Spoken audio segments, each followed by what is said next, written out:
It's a new year. It's a new style. It's a new show, but it's the same club. Hello, everybody. Greg here from the Bearhug Club podcast with Garrod coming at you live for our brand new show, Friday Night ROARR. It's over there. So when you pitched Friday Night Raw to me, yeah, which is a joke in itself because it's like Raw Monday night, and it's also Bears. When you said it, I imagined it was like ROARR XD type, and not Raw. So I'm a little bit disappointed for our furry community, but that's fine. I mean, there's got to be some furries out there that go with the aggressive ROARR, right? I can't say I'm that ingrained in the furry community. Show me aggressive furries. Fairies. Oh. The way you said that, is it just going to be something like Tinkerbell looking really angry? 10 most deadly Celtic Fae. Cryptic countdown. 12-minute video on YouTube. Oh, all right. Well, anyway, yeah, so as we discussed when we did our last live stream, moving forward the Bear Club, we're going to be doing a lot more streams. So now you've got 2 shows a week. Obviously, you've got Wednesday Night Paul, where we'll be generally doing the podcast recording, as well as just general live streams as well. Friday Night Raw will typically always just be a live stream. We're going to be doing news roundups. We're going to be doing reviews. We're going to be doing quizzes. Hopefully get some guests at some point. Playing video games. Going to be doing kind of all sorts, aren't we, buddy? Yeah, I'm probably stepping away from a Wednesday because I'll be training on Wednesday now. Okay. Most likely. So I'll probably helm Friday because there is no training on a Friday. Fair enough. Oh, well, I mean... This is my cheat day now. Well, I mean, we don't want to miss you on the pod. Maybe we'll move some podcast recording episodes to Friday then. Perhaps. I mean, it works better given that all 4 of us have just got all over the place schedules. I mean, Jason's a dad. You're doing wrestling training now. I work. Scott delivers mail. Who knows what else he does? Jason's a dad. Garrod's training. I work. Scott. Just Scott. Definition of our boy Scott there. Oh, we love him dearly, though. Before we get started, I just want to get a few of the plugs out the way just to start with. We'll do them at the end as well. So if you want to give us a follow on everything, it's the Bearhug Club Podcast, Facebook and YouTube, Bearhug Club Pod, Instagram, and Bearhug Club Twitter. And if you want to check us over at the website, that's bearhugpod.wixsite.com/bearhugclouds. We've got plenty of cool stuff going on there. I've been uploading a bunch of highlights from our videos. We've been writing some new articles. Going to be getting some new matches you need to see going up on there soon. So, yeah. Check it out if you want something cool to look at, wrestling related, as well as the other content we produce, like Young Men Yell at Clouds. Super. So I was thinking of starting kicking off this week because since we last recorded it, it was obviously AEW Dynamite, which happened right after we recorded. So I thought we could do a little rundown of this week's episode. If you fancy doing that? Yeah, it was also Thursday Night Smackdown, wasn't it? Still on Fridays, right? I swear they had a Smackdown yesterday, unless I'm going insane. It should still be Fridays, I think. I don't think I saw any result. Continue with AEW. I thought this AEW was one of their weakest, and I still very much enjoyed it. It was still good. I had the same thought. So I've just brought up where is it? Just so we've got something to look at as we run through. I've brought up the Bleacher Reports rundown on it, just so we can have a little chat through a little prompt there. Yeah, I kind of agree with you. Like, this is one of the first shows I'd seen in a long time where I finished watching saying it's not that I hated it. It was still a good show. It just wasn't up to par with how Dynamite usually is on a weekly basis. Mm. What are you watching? I'm just trying to find, am I going crazy? Was there no Smackdown yesterday? I don't think there was. Was it just some kind of random repeat? Or like a random repost from last week? Maybe that's what I watched. Maybe I'm an absolute moron. Perhaps. I'm going to check Twitter. Okay, you check Twitter. Because if I didn't, I had a full-on fever dream this morning where I imagined an entire Smackdown happening on a Thursday. Shit. Was it a good episode at least? Yes. Because, I mean, it would come to something that even if your mind made up a generic bad episode of WWE TV. That's just how ingrained it is now.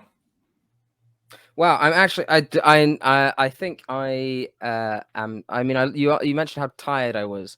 I need to figure out why I imagined a SmackDown. I watched a SmackDown this morning. I think I just forgot last week's, and then I just rewatched SmackDown. Lovely, perfect. You're not even streaming right now, Garrod. This is all just going on in your dreams. I'm having it's like Inception, but less fun. There's like less folding buildings, and it's more just like your typical day life. Yeah. Yeah. Christopher Nolan's really gone downhill. Anyway, so we'll just kind of go through bit by bit. The show opened with Cole, O'Reilly, and Fish. And then with the Young Bucks coming out, and they had a bit of a scrap with the Best Friends. And they stood tall at the end of it as well. Not bad opening segment. Obviously, it's just still sowing the seeds of what I think we're all expecting to happen, which is the eventual... I think they're going to be calling the new group Paragon. I've seen that thrown around. And I think they've named it. So it'll be a Paragon versus the Elite, possibly. My guess is this is going to go on for like a couple of months. I think they're going to be waiting for Kenny to come back, because then when they've got him, then obviously it's the perfect 3-on-3 scenario. Yeah. I mean, you could main event a pay-per-view with a trios match. You could main event a pay-per-view with Cole versus Kenny. You could main event a pay-per-view with Fish and O'Reilly against the Bucks. Hell yeah.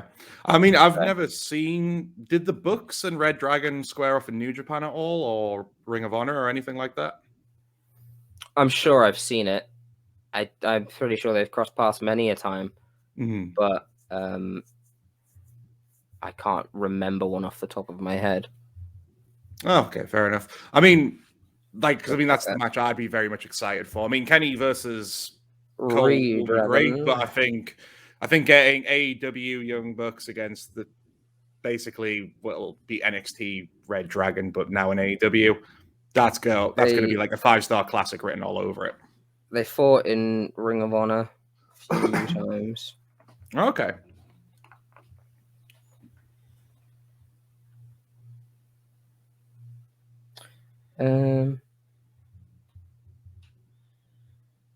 Yeah. Oh, with Shayna Baszler, they had in their corner. Oh, I didn't realize Shayna did stuff in Ring of Honor. I thought she was straight MMA to WWE. No, she's hung out with Fish and O'Reilly. Oh, fair enough. I mean, makes sense given the fighting style. So that makes a lot of sense. I mean, I've always been huge on her. I actually can't believe how badly they've dropped the ball with her and Dub. Has she been released? There's too many releases. I don't know who's been released. No, amazingly, she is like amazing. She's fucking amazing. Her series with Kyrie in NXT was just so good. Oh yeah, I mean, I wasn't completely sold on her at first when she came in, and then it was that I can't remember what the match is, but it's the match where she pops her shoulder back in by slamming it into the ring post. I was like, okay, she really understands like in-ring storytelling and does it incredibly well. So yeah, big Baszler fan from that. But yeah, I mean, I don't think she's really done anything of importance since the tag run with Jax. She's just kind of gone back in the shuffle again. I mean, she came up and then she bit Becky's ear. Yes. And then she had a dominant, absolutely incredible Hell in a Cell. Not Hell in a Cell. Elimination Chamber. Yeah. She eliminated everyone, right? And then won. I think that was what happened. Like, she just came in, eliminated everyone. Basically, yeah. Well, that was, you could tell that was when Paul Heyman was still basically in charge of Raw. I think he was going to be one of his pet projects. And then it wasn't long after that when Heyman had the control taken away from him again. It was, I mean, that's wasting that. Because it's wasting talent is one thing, but like in a match like that where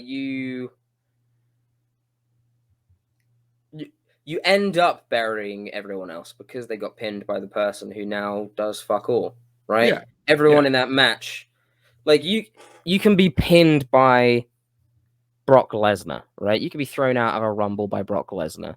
Yeah. And it's fine because it's Brock Lesnar. But if Brock Lesnar is then made to look like a fucking chump, yeah, you know? Yeah, I totally get what you mean.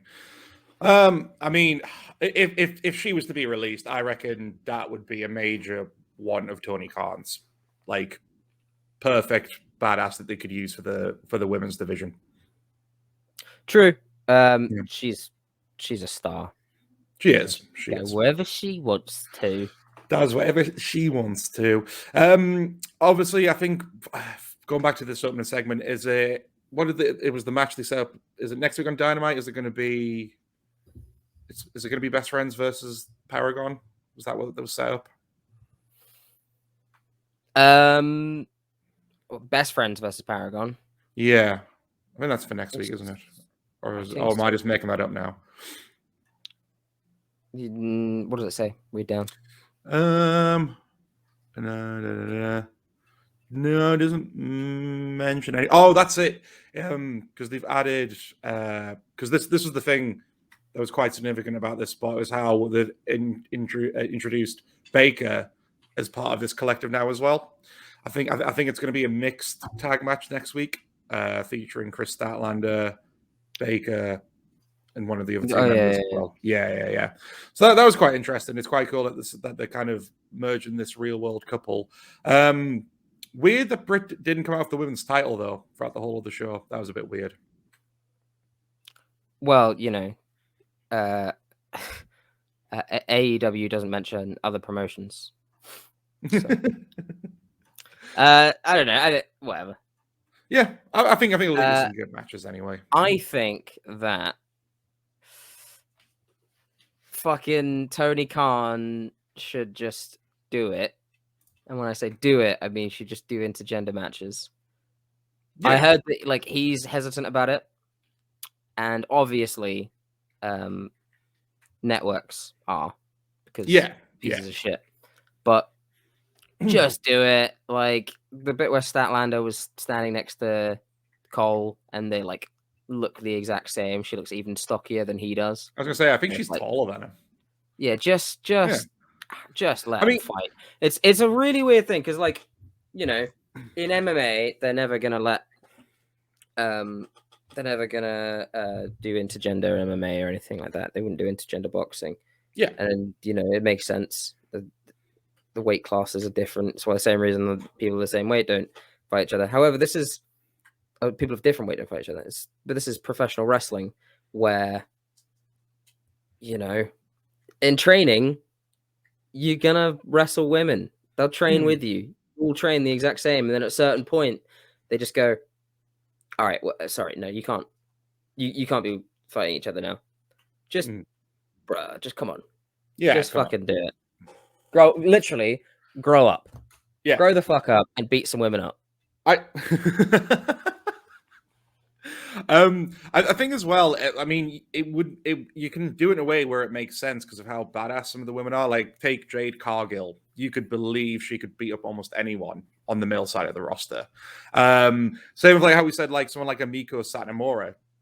She's just a total badass that even she could fight most of the men and it would be believable. So I think that could be part of it as well. If you pair up the right male and female opponents, it would make sense in my mind. Yeah, I mean, Shayna Baszler is legit.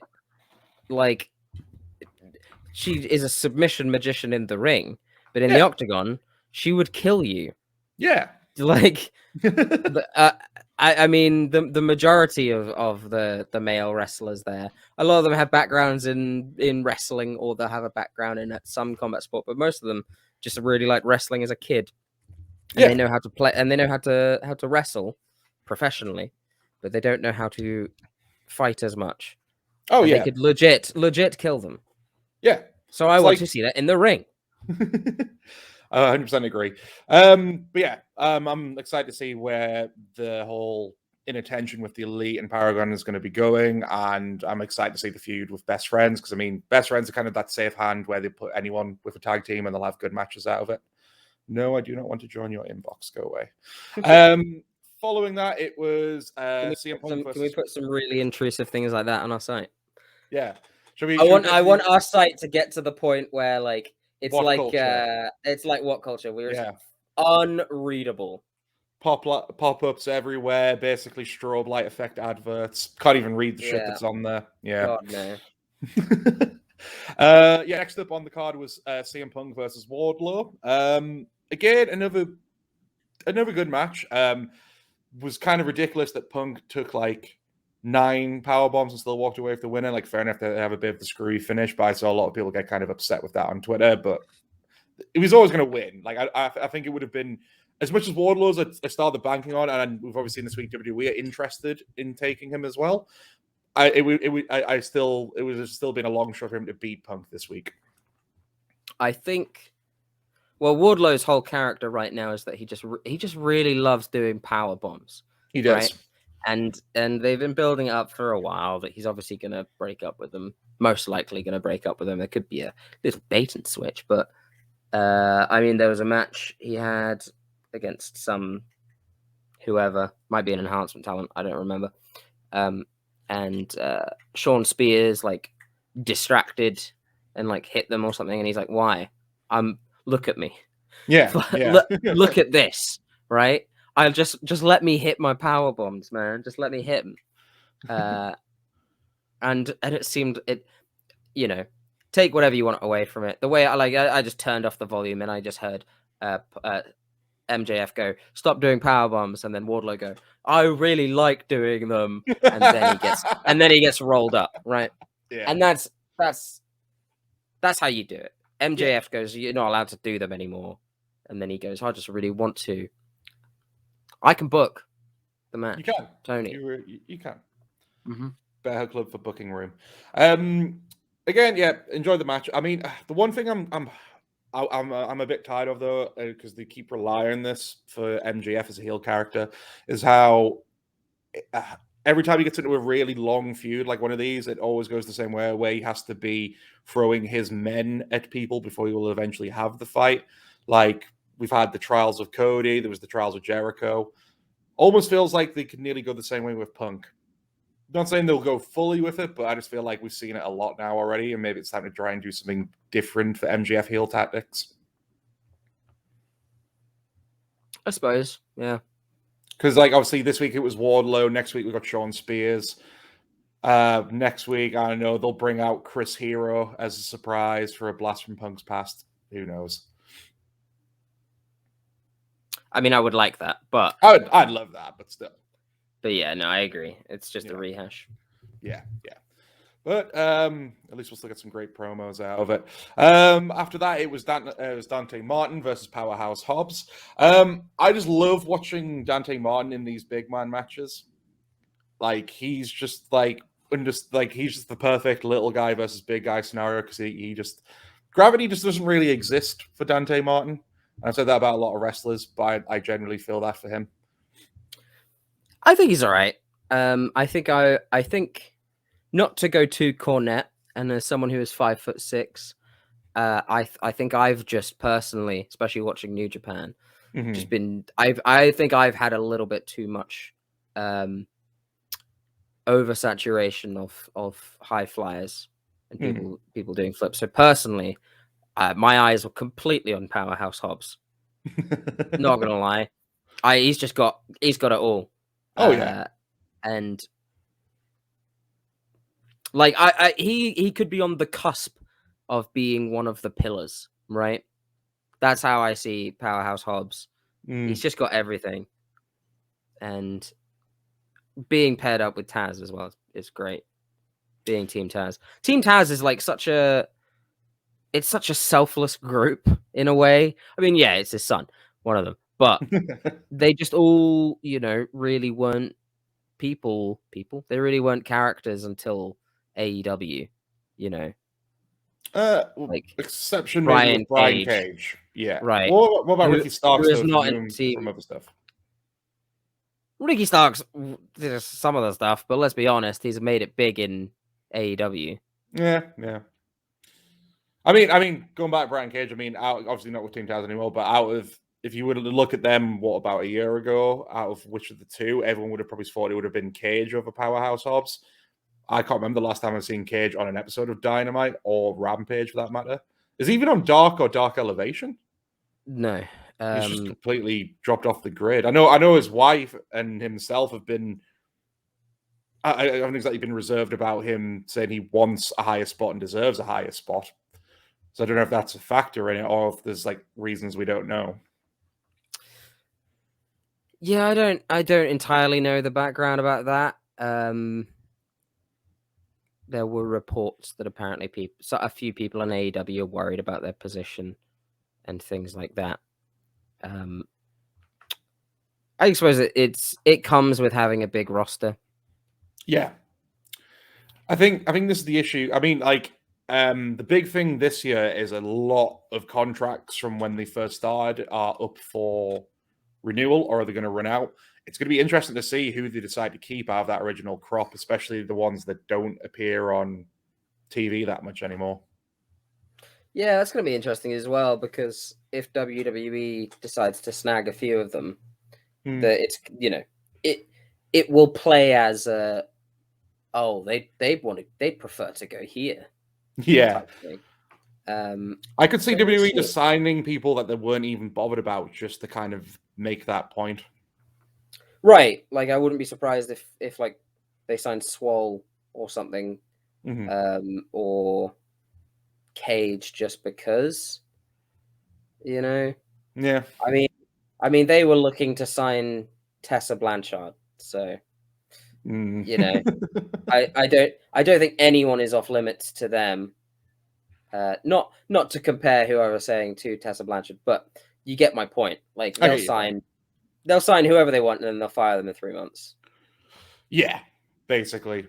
Like, it'll just be an ultimate flex move, I think, in some of those cases, just to be like, get the publicity out there. Oh, well, AEW isn't the place everyone wants to go now. We're still the main end goal, even though realistically a lot of people have shifted their view on that, especially in the past year. Oops. Oh, sorry, my bad. We're over there. Now we're back there.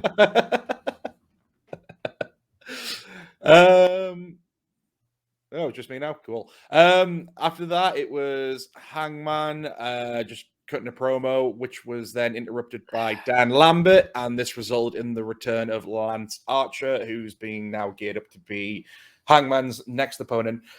Great to see Archer back. I think out of most of the big men wrestlers, he's probably my favorite at the moment. Always had a lot of love for him. So, I mean, Archer's kind of become that safe bet where if they need a quick feud for somebody, like he did it with Moxley, I think might have done a bit with Omega, that they'll break him out for a month and kind of keep him in that main event spot. But I'm excited to see him back. Slightly new look as well. Looks like he's let his hair grow in around the Murder Hawk. Got the beard going. No Jake Roberts though. That was surprising. Is he possibly going to line himself with Lambert now, or do you think we might see Jake in the future? I don't think Jake's done. I do think that. I mean, if you look at the COVID numbers in America, yeah, they're true. not great. They're not great here either. But, no. If you looked at a map of case rates, it's just a big red map. It's just big and red. Yeah. So if that's the case, perhaps it's that, keeping him safe off of TV. I mean, he has got really bad lung problems now. I think from all the years of smoking and other substance abuse. So I think, yeah, probably just a smart bet to keep him off TV for now until things improve. Yeah, I'm looking forward to it. I mean, when I think about matches Hangman's had with big men before, like he had that blinder of a match against Brian Cage at Revolution last year. So I'd be excited to see what he could do with someone like Archer, especially when Archer's prone to doing moonsaults and the like. I mean, I just hope he just like lands it safely this time and doesn't end up on his head again. Yeah, I mean, Archer, I think can work with any style. Yeah, I mean, he Some of my favorite matches of his are against Ospreay. That's when I fell for him, and then I just followed him through the G1. He's really good, and Adam Page seems to be very like. While I thought he was good, I didn't think, for example, that he'd have that kind of chemistry with Daniel Bryan. Yeah, like them being able to have that kind of match, and then again have that kind of match. Yeah, that's great shit. I just think Page is going to be one of the most versatile performers on the planet. It seems like there isn't anyone you can have a bad match with, at least not from what I've seen. Well, let's find out. Let's see what goes down. Him and Archer are going to be a great match. I do wonder. I just wonder. It's very difficult to get a judge of like who's actually going over, and not as in who's winning, but who is over. In WWE right now, it feels like there are only two big stars these days, and it's Brock Lesnar and Roman Reigns, and that's it. Yeah. Again, I really hope that Hangman is gonna get big. I don't know. It's difficult. It's difficult these days. Back in the day, 10 million people were watching when you'd have your big win.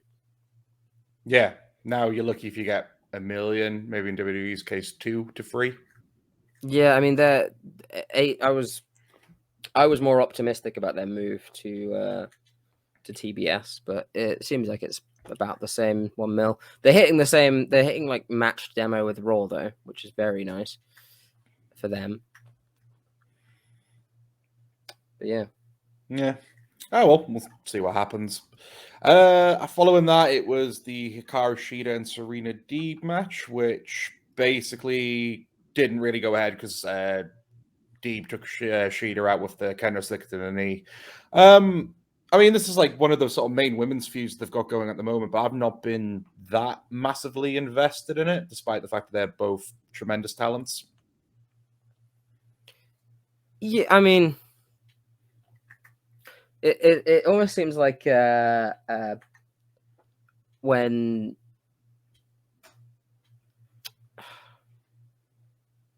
you're not expecting it, they just hit it out of the park. Like that tag match that like street fight tag match that they had. Beautiful. Just went out of the park. So I feel like even if you're not paying too much attention to this feud, their next match will end up being, just a sleeper hit on the card. Yeah, I agree. I think that's the thing with their women's division. They're getting a much better spotlight on it. Like I think it's come on leaps and bounds within like the last year, especially. But at the moment, it's still just those kind of same kind of names. It feels like it's sort of similar to WWE's situation where you've got the sort of main event stuff, which has got the main focus, and then a lot of the other stuff. There's just not a lot going on with it. Oh, hey, Kitty. Mm-hmm. Which boy's this? Oh, well, this is Jakey and Oreo. Yeah, I suppose. Yeah, I suppose they've got a plethora of female wrestlers. I'm waiting for the Owen Hart Cup to properly be to get going. I thought we'd hear more about it coming up. There's going to be a women's one and a men's one, which I think's good. I think that's a cool way to go about it. Yeah, sure. I do want it to be a round robin. I've said this a while. Yeah. I feel like that would have been a smart move because they've already had a bunch of tournaments and they've all just been bracket based. I feel like no one really does round robin except for New Japan. It's mostly always just no one does it. Yeah, no one. Even though round robin's the most interesting because it's something you can drag out over a longer period of time, and it kind of you can keep changing the stakes as it goes along. Yeah, the G1 right ends up like if you watch the G1, you can. There's obviously the finals, which is the big one, but then you've got the finals of the A block. You got the finals of the B block. You've got every single night is booked in a way that people like. There's a main event level, like a Wrestle Kingdom level match every single time. Like, you know, you could main event Tanahashi one night against Jay White, and then, you know, on the undercard, you've got maybe Okada in a tag match with Tomohiro Ishii against Jeff Cobb and Will Ospreay. And they're just in a tag. And then those two people, those two teams will then have singles matches against each other the next night.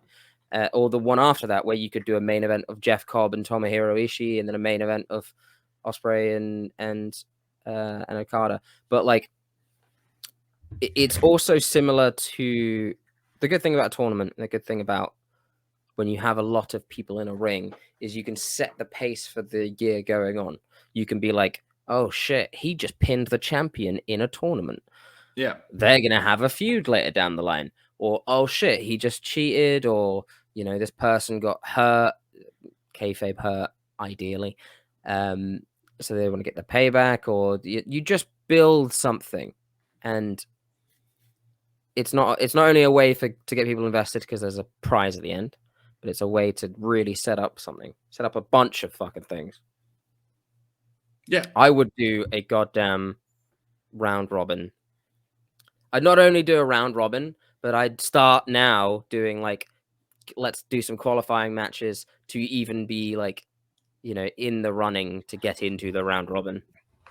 Yeah, I agree. I mean, you look at last year's G1 and like how we were putting good money on Zack Sabre Jr. to potentially go all the way with it because of how much of a blinding beginning he had to that. I mean, he obviously the Naito injury was fair enough. Like that kind of just happened, but it kind of made him look like a bit of a badass for it. He pinned Shingo, who was the champion, right? Yeah.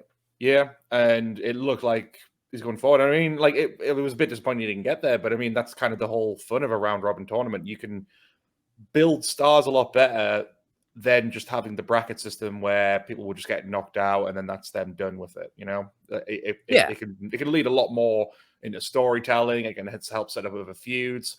It's like the Royal Rumble. You know, the reason why the Rumble works is you can have multiple feuds and storylines going at once, and you can set them up during that match. A round robin tournament can effectively do the same thing.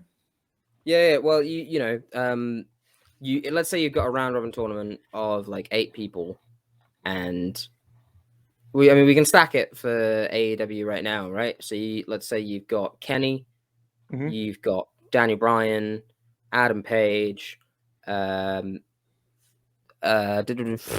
mean anyone, Eddie Kingston, Daniel Garcia, Orange Cassidy. I don't know how many I've named right now, probably about 6. And then you've got 2 more. Orange Cassidy, as his character is, may not win a lot of matches, but let's say he loses a few and then goes up against Kenny Omega, who is being a cocky shitheel and not caring, not giving a shit. Finally, you know, he turns it on, and then in an upset, Kenny Omega suddenly doesn't have enough points, and the 2 people in the lead are Hangman and Daniel Bryan, who go into the final against each other. Yeah. Right? Perfect. Yeah. No, totally agree. I mean, have they announced it's just going to be bracket based, or have they not really said what kind of tournament it will be? I don't think they've actually said what it will be. It's just going to be a normal bracket. Yeah. But like, so they didn't announce what it would be, but in some of the graphics that they've used normal like tournament brackets. Yeah, that's right. Yeah, I saw that. Yeah. Oh well. So that's what it will be. Let's just start a campaign, get them to change it this time. Following that match, it was Penta El Zero Miedo versus Matt Hardy. And I think that'll be after this. Oh, no, it's not. Well, following the match, the big thing that came out of this was obviously the debut of Brody King.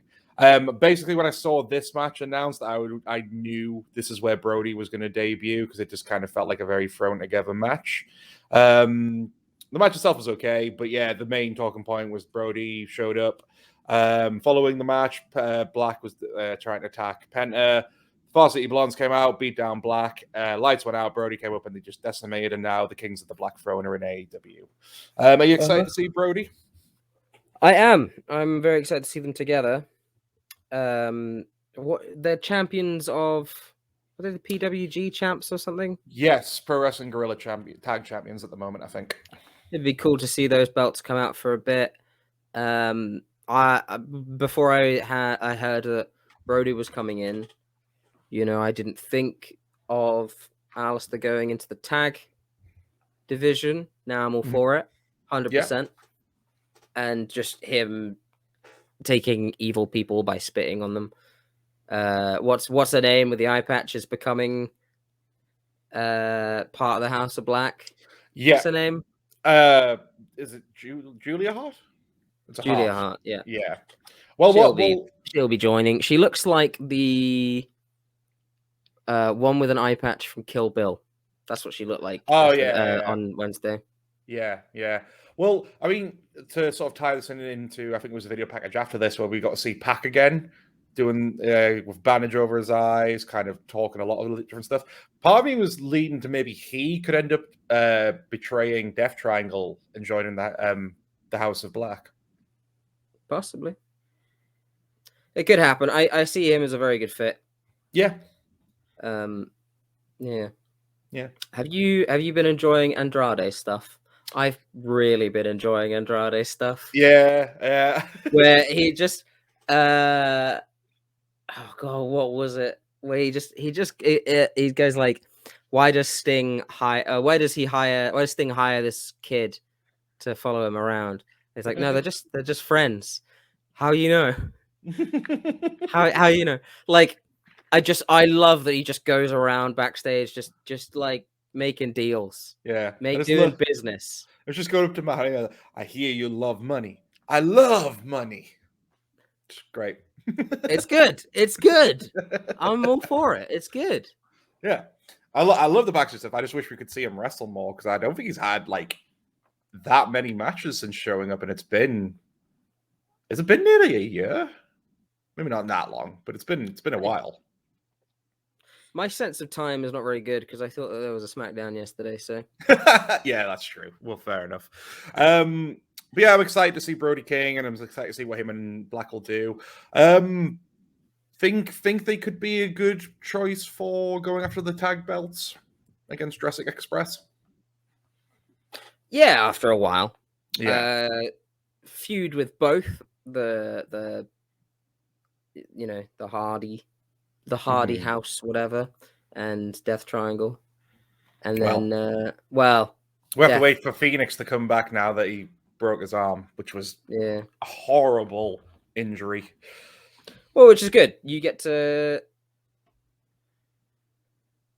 wait for that match, between the House of Black. You get to tease it before he comes back.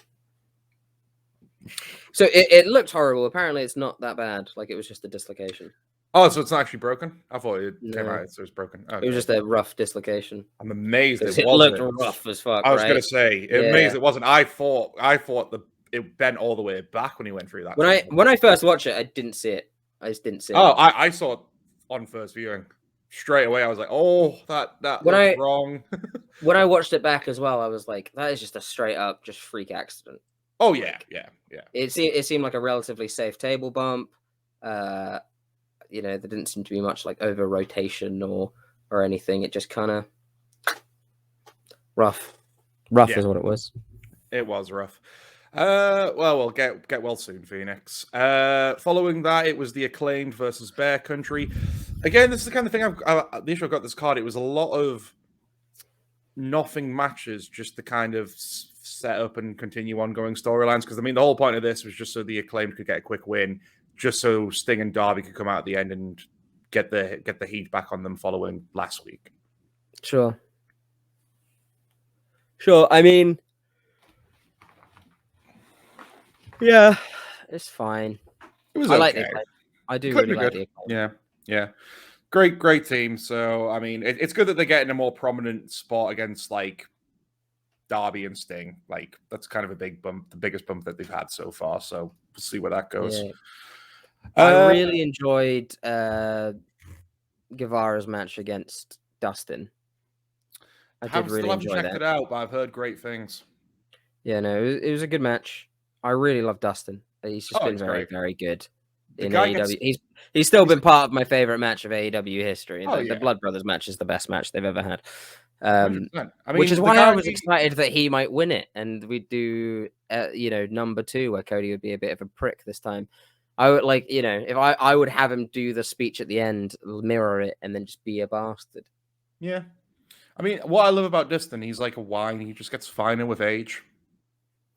Yeah, I mean, Goldust was wonderful, and in the earlier years, some of Goldust matches are actually quite good. Yeah. But I do think this is a golden age of his career, and he can go as well. Oh, 100%. However, Daniel Garcia is fucking incredible. I love him. Yeah. So wrapping up the main event was the interim TNT Championship match with Guevara versus Daniel Garcia. I've got a lot of time for Daniel Garcia. I think he's great. I don't know is he officially signed with AEW, or is he still just kind of an import talent? I think he's signed. Is he signed? Okay. I mean, he's there all the time. I'd be amazed if he wasn't. But yeah, he's the guy I see having a lot of big things in the future. I mean, since kind of day one, it looks like they've always kind of pegged him. I mean, him in 2.0 have been in pretty much some massive feuds since they've debuted. Like, they've rarely been out of something that wasn't newsworthy. And I just love the angles they're going with the whole Eddie Kingston, and then now the kind of inner circles involved, and Kingston getting between the inner circle. It's just kind of interesting to see where that's going to play out, really. I'm not really sure where that's going to go. Yeah, they've done a very good job building up 2.0 and Daniel Garcia. It felt like when they first just came out, they just appeared. They almost, to a lot of people, I'm sure they almost just looked like enhancement talent. And then they came back the next week, and they've just been so good at being just an opposition for someone. Somewhat almost stepping stones, and yet they now feel like a mainstay. And it's very cool seeing them pieced in this. Daniel Garcia is someone I really want to see in the Owen Hart Cup, so I hope for that. Sammy's very good. I didn't care too much for his TNT run. Yeah, these matches is I think he needs to come out and be like, he needs to just talk about proving himself, and I mean, like, he needs to say it from the heart type thing, where he's just constantly like, I want to fight someone on Wednesday, I want to fight someone on Friday, I want to fight someone in training, I want to fight just more and more people, to the point where Cody will have to pry it, like, I'm going to fucking sweat so hard in this ring that this belt is going to be fused to my body, and even if I'm dead, Cody won't be able to take it from me. That kind of thing is what I want to hear from Sammy. Yeah, shit's going well for him. He's with Tay Conti, and he's got the interim championship. He's doing pretty well. So I get it if he's not going heavy on the like, I need this. He's pretty minted. He's fine. Yeah. So with this whole interim championship thing, does that mean when Cody's back next week, is the belt just going to be taken away from Sammy? Or do you think it's just going to be a title for title scenario? It's a title for title. Yeah. An interim. Yeah. It's just not clearly defined. I mean, it's hard to say what the actual plan of that was. I mean, I think they just kind of did it because Cody did get sick before Battle of the Belts. So they just kind of rushed with this. But, I mean, I'm guessing Cody will win and carry on his third reign. That's probably my prediction. But yeah, that was the rundown. Like we said at the start, it's not been one of the best Dynamites I've ever seen, but it was still an all right show. I still enjoyed it. Yeah, I think when your weaker show, when you're one of your weaker shows is still B+. Yeah. It's pretty good. Yeah. Like, I mean, I can't tell you if I've seen an episode where I hated watching it. You know what I mean? I just haven't encountered that yet. No, not at all. Not at all. Oh, well, moving on. Right. I've got a bit more toy news and discussion. If you're open for that. I'm up for toys. Cool. Well, I've got. We'll run through some recent releases because I just want to get your thoughts on them. So AEW obviously have got their own figure range and it's been going pretty well for them. The big thing that they do, which is what Mattel does as well, there's a website called Ringside Exclusives for people who aren't wrestling figure collectors. They've been kind of like the main website for where people can get wrestling figures from. And in that regard, they get a lot of pull with the toy makers, and that means they get Ringside Exclusive. So they're figures that they kind of help design with the creators, and it's exclusively sold through Ringside Collectibles. And they've done some great stuff. That's where Mattel got the first ever Walter figure was through them as a Ringside exclusive. The big thing with the AEW Ringside exclusives, though, is they've been doing these kind of things. So you mentioned, obviously, the Blood Brothers was your favorite match. One of the first ever Ringside exclusives was this. Oh, yeah, I saw that one. Nice. Yeah, we went through that. Yeah, so this is the big thing. They're one of the only wrestling figure companies that be doing figures that are bloody. And one that came out recently is they did the Britt Baker from the Lights Out match. I really want to get that one. I haven't got a Britt yet, and that's kind of the best one that they've done of her so far. The recent announcement, even though the match, not a lot of people have a lot of love for the match, given the ending, is this.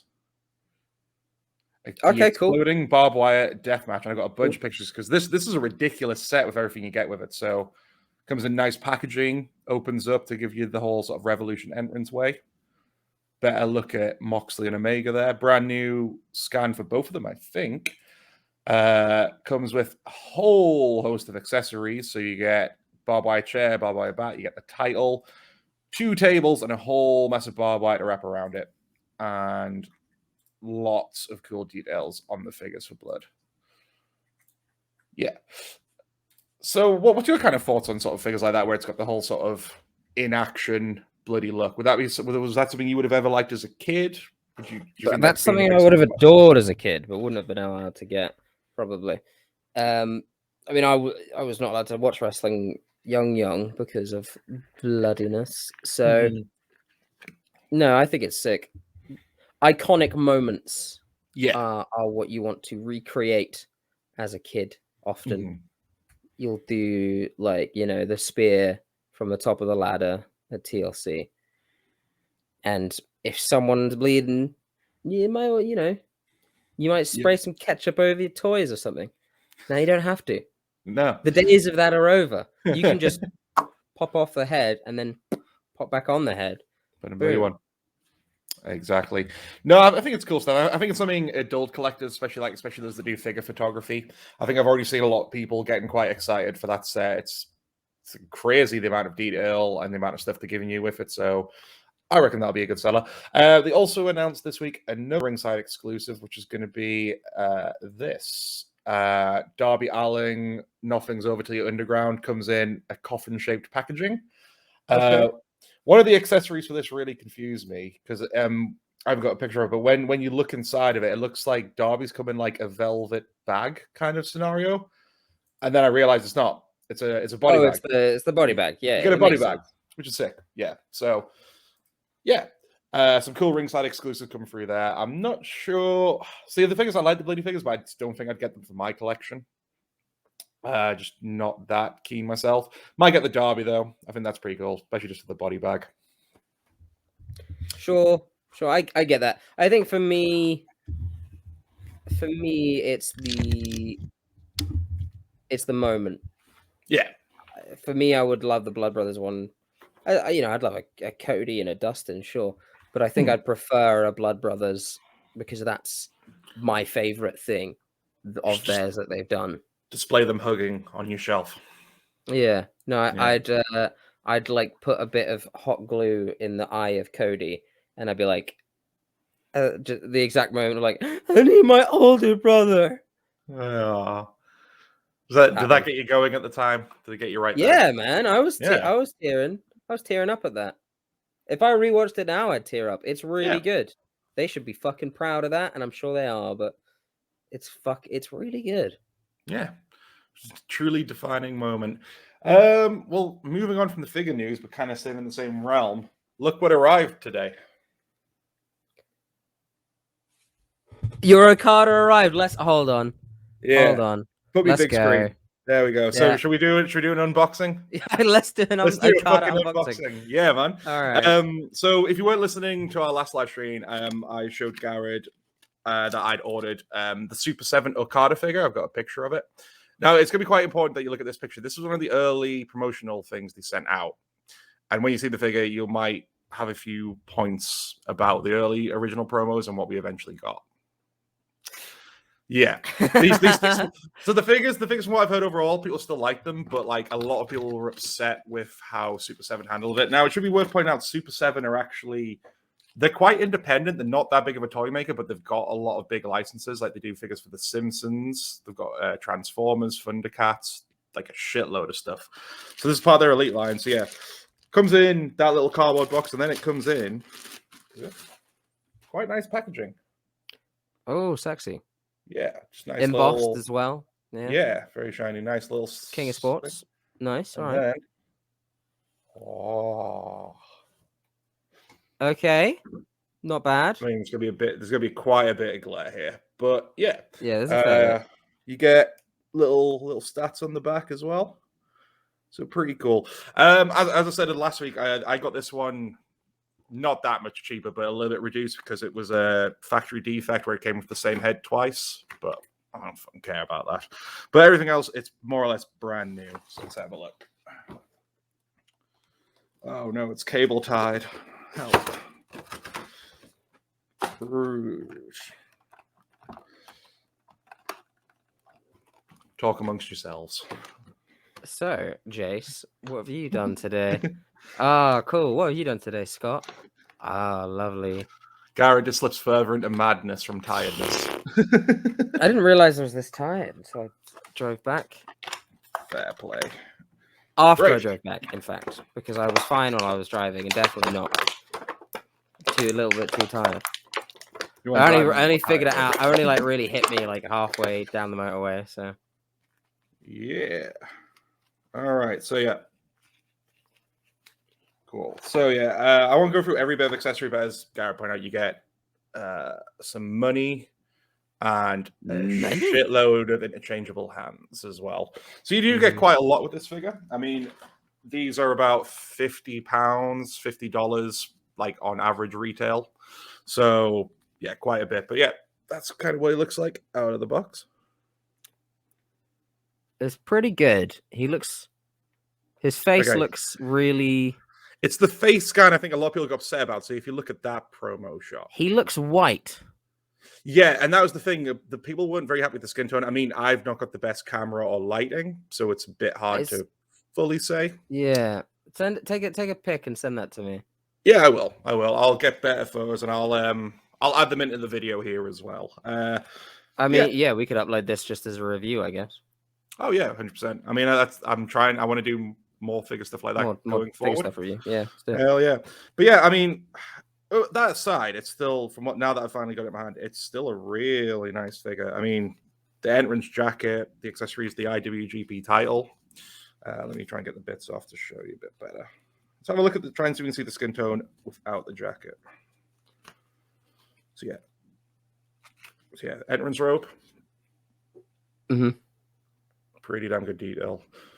That's not bad. You get his little gold chain as well. And let's have a look at the IWGP. The prettiest belt in all of wrestling that is no longer around. Hell yeah. I mean, the belt is nice. I would have liked to probably use a bit more detail and for it to be a bit more shiny, but otherwise it's pretty good. Yeah, it does look it looks a bit flat, doesn't it? Yeah. It's got like even detail of like the gold bit at the back as well, which is pretty cool. Sure. So I dig it. And then, yeah, this is actually pretty good. I like this. And there's your boy as well. I think it's just his expression. His eyes look... He looks a bit off. Yeah. Yeah. Yeah, I mean, especially compared to that picture where I'd say the scan looks pretty good. Where he's got that kind of like a bit of a scowl going, he's got a bit more of expression. This is just eyes are wide open. Yeah, I don't know. I can't tell from the webcam there, but yeah, he looks like a white man. No, he's definitely not that pale, but I can see why you would think that. I think it's pretty good. I mean, compared to the Mattel and Jazzwares, there's a couple of points where the articulation isn't like that great, but I'd say overall it's pretty good. I mean, again, this is like something that's mainly for adult collectors, so you're going to kind of buy it, pose it, put it on a shelf, take pictures, and that's pretty much going to be it. It's not really something realistically a kid's going to be playing with. Yeah. I think it's just great overall because like we haven't had New Japan figures like this before, so you can look at it one of two ways. You can look at the early press stuff and the finished result and be like, well, that's not what we were promised, I'm not going to buy it. Or you can just shut up and be happy with the fact that we finally got good New Japan figures that weren't just like statues that you couldn't pose or do anything with. So I think they're good. I think I'll pick up a few more. I definitely want to maybe get the Ospreay one, even though that's got similar things where the promo images of the face doesn't look anything like the finished model. But I'd still want to pick him up just because Will Ospreay, and definitely the Naito. The Naito figure that you told me about, I need to see the scans of that one because I'd be interested in getting a Naito one. Yeah, I mean, again, it comes with the hand, so you can do that. It's got. I want all of LIJ. I think. I want all of LIJ. Because so I'd say basically there's only been 2 waves of figures so far. So the first series was Okada, Ospreay, Tanahashi, and Ishii. I mainly just want Okada and Ospreay. Series 2 is Naito, Bushi, cool. Evil, and Hiromu. So you can at least have 2 LIJ members. Hiromu. Oh, okay, yeah. So, well, so is it like Evil? Maybe they were making it back when he was part of LIJ. Oh yeah, I forgot he was in LIJ. He might be. I can try and get some pictures up if that would be helpful. Did you say Sonada? Because my headphones cut out. No. From which one? No Sonada. No Sonada. So again, Series 1 was Okada, Tanahashi, Ishii, Ospreay. Series 2 is Naito, Hiromu, Evil, and Bushi. So no Takahashi, no Sonada. Nope, none of them. Yeah, I mean, take out Evil, put in Sonada, and then I'll buy all of them. Let me try and get up some more pictures just so you can see what they look like. Not to fully shit on Evil, but a little bit of shit on Evil. See if you can see. Do you know what I figured out now? Right, is now that I'm wrestling, I can just take the piss out of. Yeah, it's okay. It's older Evil. It's like still part of LIJ, I think. Yeah, I think that's still when he's part of LIJ. That's less bullet clubby. Yeah, so you could still basically have a kind of full LIJ. Oh, that's rad! Is that? You have 3 different heads of that. Well, 4 different heads. That's so good. That's so good. The Hiromu's really good as well. I can find him. Did they have a Hiromu? Yeah, he's in that series. Yeah. Up. Let me zoom out a bit first. There's a Hiromu in that. There's 4 of them standing next to it. Oh, that's just actual pictures that they use. For no. To the right of that. Down. Oh yeah, there we go. I mean, it doesn't show you the accessories and stuff, but yeah, there he is. He comes with like the jacket. I think he comes with the junior fluffy jacket. Does he come with the little cat? Does he come with his little cat? I don't think. Takahashi. I think that. Oh, he doesn't come with the belt. He doesn't come with his little cat. No. Then what is the point if he doesn't come with his little stuffed cat? Quite disappointed he's not coming with a belt or something at least, but yeah. That should be the he should have the junior heavyweight title with him. I mean, they already made it for Ospreay. Ospreay comes with the junior, so yeah. So yeah, I think if anyone is known for the junior heavyweight, it's Hiromu. It's Hiromu. Yeah, no, that's fair. Yeah. No, I think the Naito's the one is really good. That Naito is good. I would have loved him with like one of his suits. like a Wrestle Kingdom type suit. Yeah, I mean, those are cool. I mean, the Nia maybe ones, even like a baseball jacket or something, but a baseball shirt. Yeah, I mean, I think even then, though, it's just the fact like you get 3 different cloth goods, whereas if you got a metal or something like that, you typically just get 1. That's like one major thing. And then the fact you get like both the old school IWGP and the Intercontinental title, because I imagine on waves after this, it'll be the newer belt design. So, I mean, after you've seen them, what kind of figures would you want to see in that line? I'd say what I want to see them do. Yeah, I Shibata's top of my list. I think you could do quite a bit with that. Yeah, I would like to see Shibata. I would like to see Jay White. I would like to see Jay White's a good one. Sabre Jr. I would like to see Sabre Jr. Oh, Sabre would be good. What about Gorillas of Destiny? If they do a double pack of GOD, sure. I'd like to see a double pack of Gorillas of Destiny. Who else in New Japan would I ever want a figure of? I mean, I'd like to fill out LIJ, so Sonata for sure. Oh, Shingo. He's probably bound to get one, given. Yeah, my mind was like, oh, they've obviously done a Shingo, right? But no, Shingo will be. I'd put money on him being in the next Super 7 series. I think he will be. He'll probably be the one to come with the newer belt if they're that far ahead with it. But I mean, it's going to depend on how well these do. I'm not sure how well they've been selling. I think a lot of adult collectors will have got them again just because it's the only main way you can get like a New Japan figure that fits with the other ones that you'd have from WWE and AEW. So we'll see.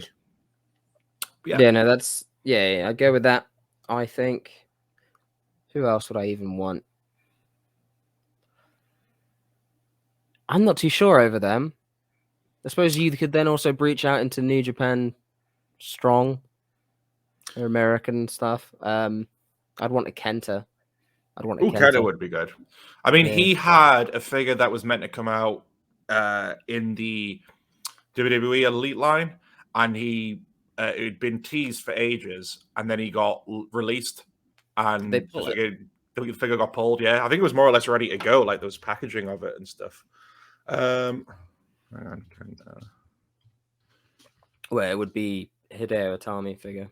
Yeah. They did have teasers of it. Hideo Itami. That's sad. Yeah, I would have really liked that. I quite like the idea of no pictures of it, but I've definitely seen pictures before, which is weird. Well, I've got good at like figure painting and stuff, so I quite like the idea of getting an old figure and revamping it with like new gear. So if there was an older Hideo Itami, have a little play with that. Yeah, I mean they released the basic version from the figure line, so there is technically one available, but it's not an elite, which is what a lot of the adult collectors would want, such as myself. Yeah, unboxing. We do those now. You can expense that. I was going to say when we start Patreon, feed my figure habit. Well, I mean, technically, we can put this as a company soon enough. Register it as a company, and everyone pays we'll each pay £1 to it, so it's an official company, and then expense that kind of thing. That's a down the line stuff. One issue I've just found is that I can't put the belt back on him. It's very soft plastic. Yeah, so both the AEW and Mattel ones use the same thing. You've got like the little ridges there that go into the holes, and I'm pushing against it, and they're just kind of bending. So it just so that's a point against it, because the Mattel and AEW ones you can do that more or less fine. Cool. I've only got one other thing I'd like to kind of run through. Is there anything you'd want to bring up? I mean, maybe my imaginary Smackdown from yesterday. But okay, I can't remember now. I was going to say, take us through the imaginary SmackDown. I think the last thing I just want to talk about, because I reignited my membership today, is the State of Progress Wrestling. Sure. Because they are, I mean, both me, Garrod, and even Jace and Scott got a lot of nostalgic attachment to Progress. Me and Garrod would go as often as we could when we both still lived in London. It's a very important company to me, and it was cool to see them come back last year, but it's been sad to see the kind of state of it. It just wasn't what it used to be. But this year, as I said in the pod, I actually got a call from one of the new owners to come back a live show. It has changed hands again. What are you thinking? Do you think Progress could get back to a former glory?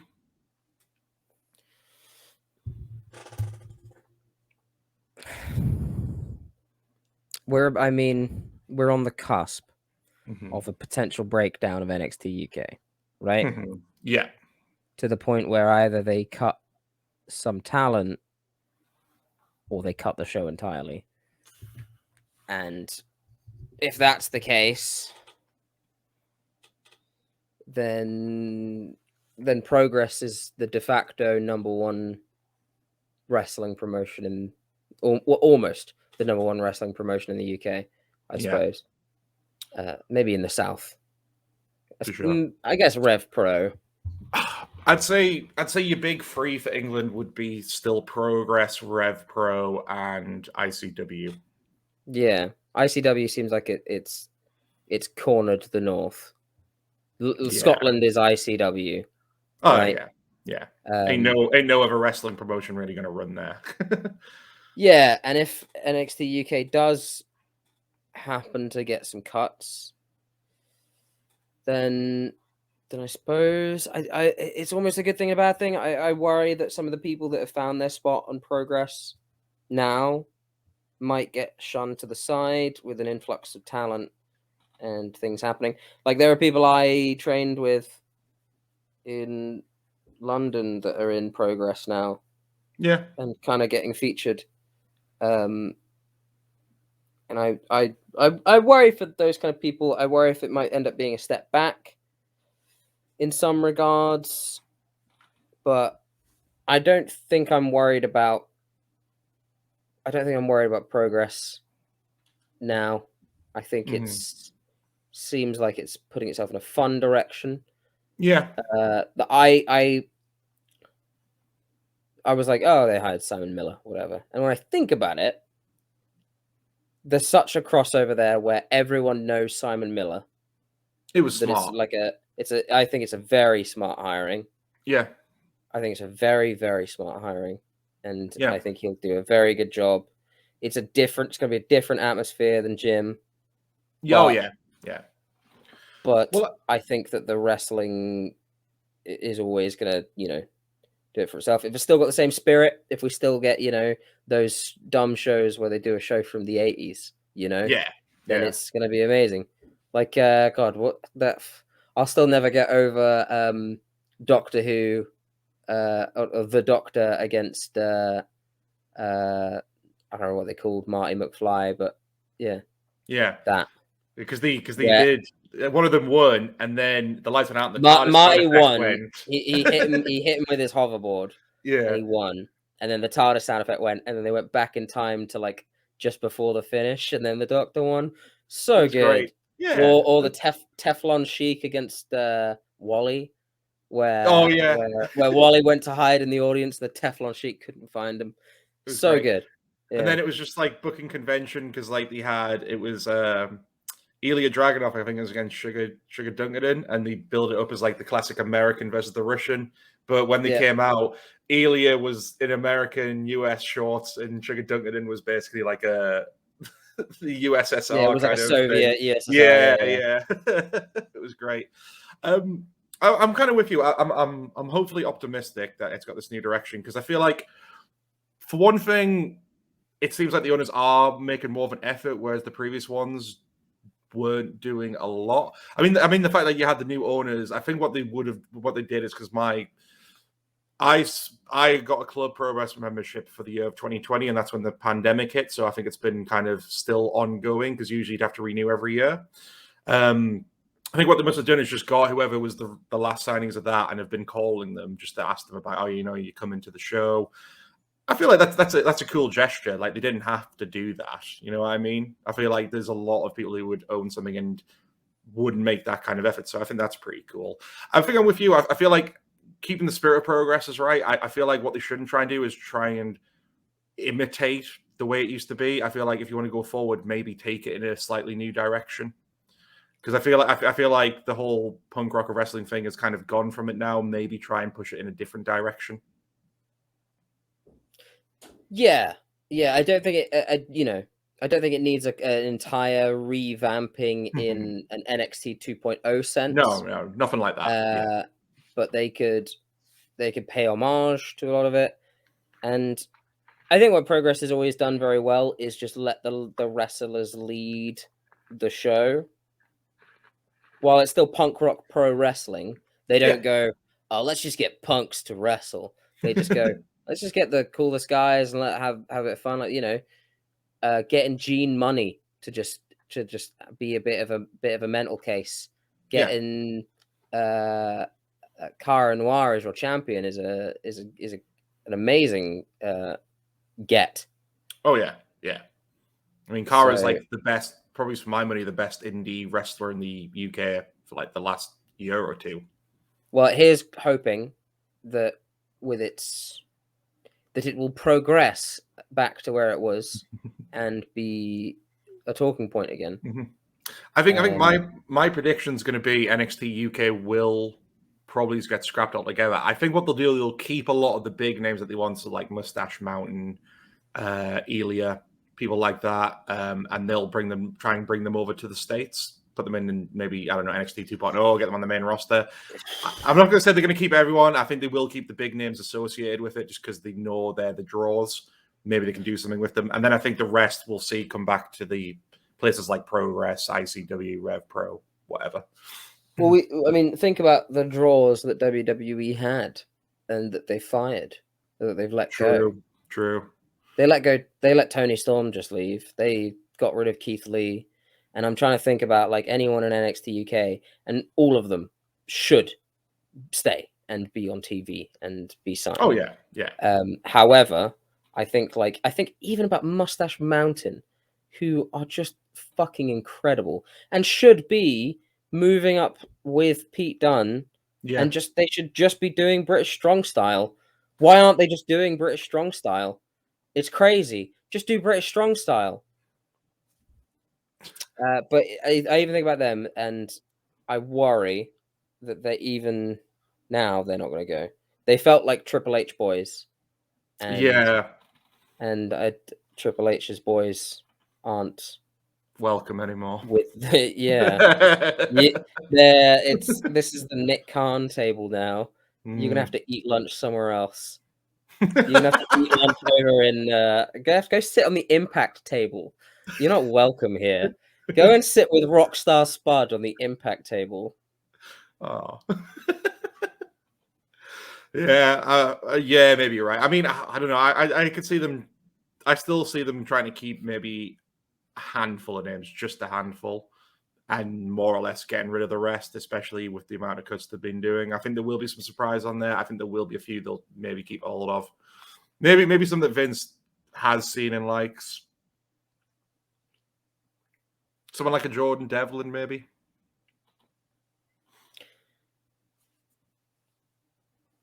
Yeah, but he's seen Ricochet, right? And he doesn't like Ricochet. Yeah. And I can't imagine he only just tolerates Finn Balor.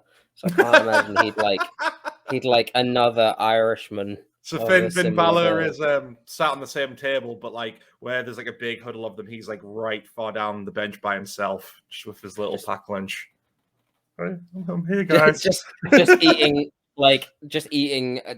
no carbs to like even in his peripheral vision at all. Just like pure protein, hitting the macros, always in a deficit, so his abs are always showing. Yeah. Go watch that figure thing.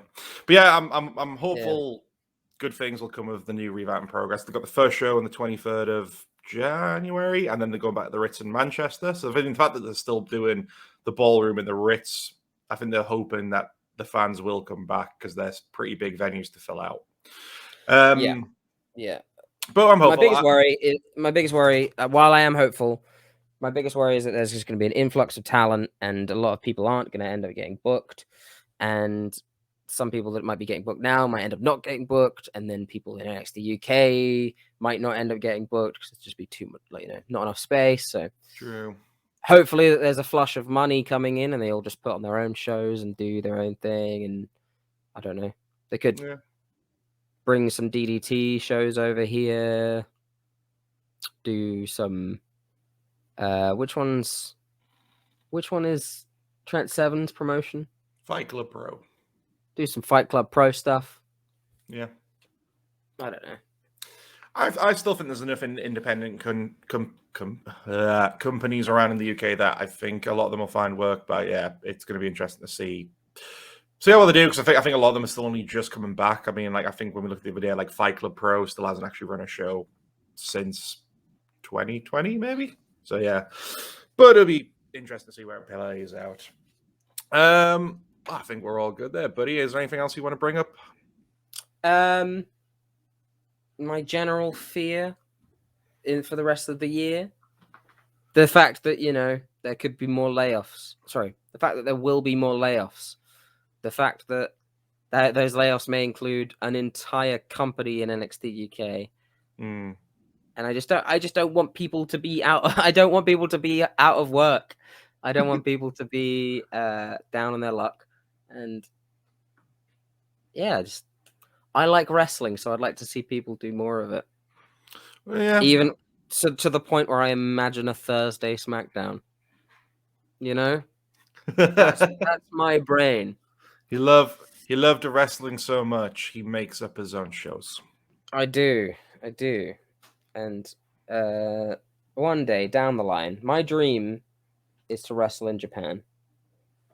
However, the stepping stone that I'd like to get there is Progress. I'd like to have a Progress show at some point, even if I'm just thrown out of the ring by Vacant in a battle royal.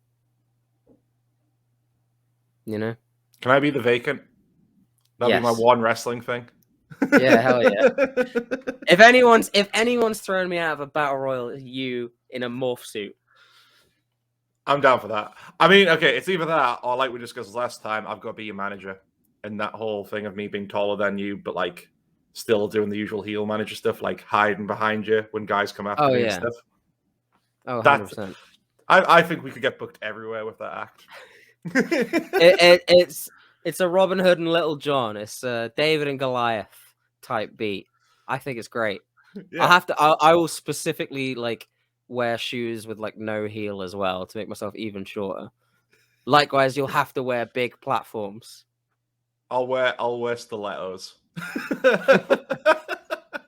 That'll be my manager gimmick. I look like typical man's man until you get to the shoes, and it's just nice women's stilettos, and I can just take them off and bop someone on the head with them. Mm-hmm. That's my Jimmy Hart megaphone. If we ever do a backstage interview, it needs to be just a shot of us, but it's just this way up of you, or this way up of me. The first one is just this way up of me, and I complain so that it comes back to us later in the show. So now it's down here. And then the next one is just we're this isn't working either. So the next one is we're the same height somehow. Then it pans out, and I get off my step ladder. I think it should always be the same, where you're up to here in the shot, and then my head isn't even in the shot. It's just my body, so it's completely framed fucked for both of us. And then I'll redo the naked gun gag. I'm just peeling a banana, and it looks like I've got to take a bite, and you go, Greg, you got something on the side of your face. No, other side. And then when I do it, the whole chunk of banana I should have bitten off just lands on the floor. All right. Well, we're already a fucking comedy duo. Great. Here I was thinking I'm in a main event Wrestle Kingdom for the IWGP Junior Heavyweight, and I guess not. I'm the Toriano of the UK already. See, you say this, but you could be the first comedy wrestler to win the IWGP Heavyweight Championship. I mean, a few comedy wrestlers have won the IWGP Gold, but they've become comedy wrestlers. Like Toriano used to win a fair bit and whatnot. But what about the big belt though? That's usually always reserved for the series. Yeah, right? yeah, it is. It is. That's your goal, kid, and we're going to get you there. I don't want the big belt. I don't think I'd ever want the heavyweight belt. Partly because it would look really huge on you. It would look so. I wouldn't be able to carry it. Just like I wouldn't be able to carry it. Yeah, I'd be too lazy. Like I'd be going through customs, and I'd be like, "Can I just leave it in Japan?" Can I just like? It's so heavy. Man, give me the junior belt. Give me the junior belt. They won't know the difference. It will look like the heavyweight belt on me. Yeah, you can rock that. Yeah, sorry, I've just kind of come into your whole wrestling dream and taken over it. My wrestling dream is bringing my friends with me, my friend. Hell yeah. So 100%. Super. Well, watch this space for the comedy duo of Big and Little. Big Cook, Little Cook, welcome to our cafe. Big Cook, Little Cook. Welcome to our cafe. Welcome to our ring. Ooh. Anyway, that's the end of the first ever Friday Night Raw. What a great ending. You can find us at the Bearhug Club Podcast on Facebook and YouTube, the Bearhug Club Pod on Instagram, or the Bearhug Club on Twitter. Or alternately, you can also find us at bearhugpod.wixsite.com/Bearhug Club Network, where you can also find other things such as Young Man Yell at Clouds, other editorial things, much as you need to see, and more things coming and whatnot as well. And that's everything. I think we need a